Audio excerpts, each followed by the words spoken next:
Jarumi Adam A. Zango ya fito ya misalta alaƙar da ake alaƙanta shi da ƙungiyar Triple R, sannan kuma ya ce a matsayinsa na jarumi ɗan Kannywood babu wanda ya isa ya tsaya memba a ƙasansa. A taƙaice yana nufin ba zai iya zama yaron wani ba. Sai dai wannan magana ta matuƙar ɓata Rarara rai, har ta kai ya kasa riƙe kansa, sai da ya fito ya magana ya ce to Adam A. Zango shi wane ne shi da ba zai iya kasancewa a ƙarƙashinsa ba, duk da damar da ya babba shi a rayuwa, amma ya kalle shi ya ce ba zai iya kasancewa a ƙarƙashinsa ba.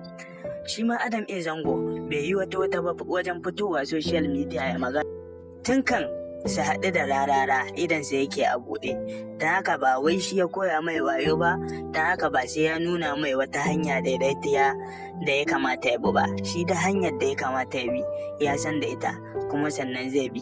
Sai dai Rarara ya yi shiru, duk da mun san wannan abin ya ɓata mai rai ne, hakan ne yasa bai fito ya yi raddi ba.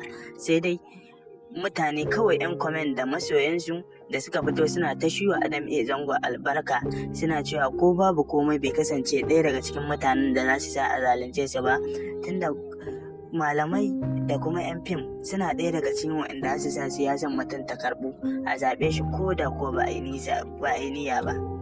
Muna kallo cewa ba sa yin abin da ya kamata, tun daga malaman har 'yan fim ɗin ɗaiɗaiku ne za a ce suna yin abin da ya kamata, saboda ko ba komai Allah ne ya zaɓe su, kuma da ya zaɓe su sai ya ba su ki ɗin abin a hannunsu, amma kuma ba sa amfani da ki ɗin ta yadda ya kamata. Da haka za mu ba da shawari akan kowa da kowa ya kakka kasance ka zaɓi wani wanda ka san dole cutar da kai zai yi, domin idan har ka zaɓe shi ka sani rana ɗaya ne da kai domin kai zaɓen nan, idan kuma kai za a shekara 4 ne ana juya ka, naka ka san me yake maka ciwo.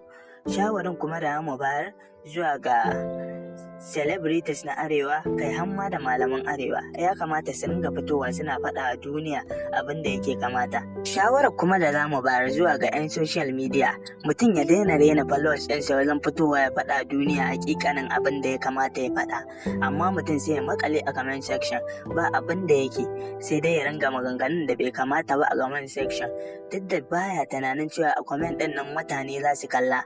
To idan ya fito ya bayyana bacin ransa ko kuma wani gyaransa a normal video ko wani rubutu, wataƙil ya yadu fiye da maganan nan da ya kamata in yayi a comment section, duk da gaskiya ce ya fito ya a comment section. Ina ganin ni a ra'ayina ware ya fito duniya ya bayyana, in ya bayyana ko ba komai wani zai samu abin kuma zai gyara.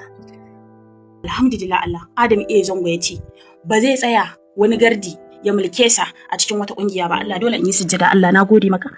Allah ga Alinuhu nan, Allah ga Alinuhu nan, Allah ka bashi zuciyar da zai aje musu makamin su. Allah wannan gardi da yake nema ya tarwatsa masana'antar Kannywood da shi da mai sai da maganin karfin maza da sauran yan kuci bamu na cikin masana'antar Kannywood waɗanda ta kare muwa, ya Allah ka dube mu. Ga sarki Alinuhu ya ja mutuncinsa, ya kare mutuncin iyalinsa, ya kare mutuncin sana'arsa. Allah ka bashi ikon aje musu kujerarsu, ya zaɓi mutuncinsa akan kujerarsu, ya zaɓi daraja da kima akan kuɗin da zai cika aljihunsa. Ya Allah na yi kuka, Allah na yi kukan farin ciki Adam A. Zango da ya fito yi wannan magana, saboda idan ka ce Alinuhu dole zaka ce Adam A. Zango, saboda sarki ne da yarima. Babu wani ƙato gardi da zai zo ya ce wai ya bawa 'yan masana'antar Kannywood umarni, bayan shi ba ɗan masana'antar Kannywood bane, shi mawaƙi ne, kuma mawaƙin ma ɗan maula wanda ya zaɓi a cikin waƙoƙinsa ya ci mutuncin wani ya yabi wani, ya ci mutuncin wani ya yabi wani, ita ce hanyar da zai ci abinci.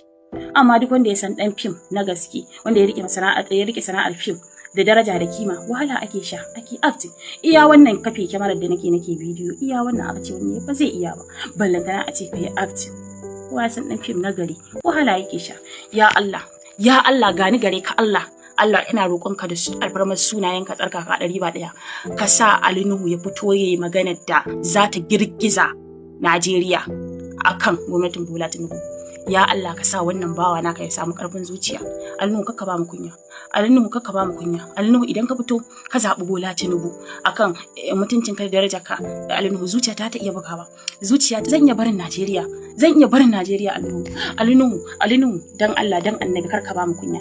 Ka rabu da kujeran nan. Tunda inna lillahi wa inna ilaihi raji'un. Adam izango Allah ya maka albarka. Adam izango Allah ya baka abin da kake nema duniya da lahira.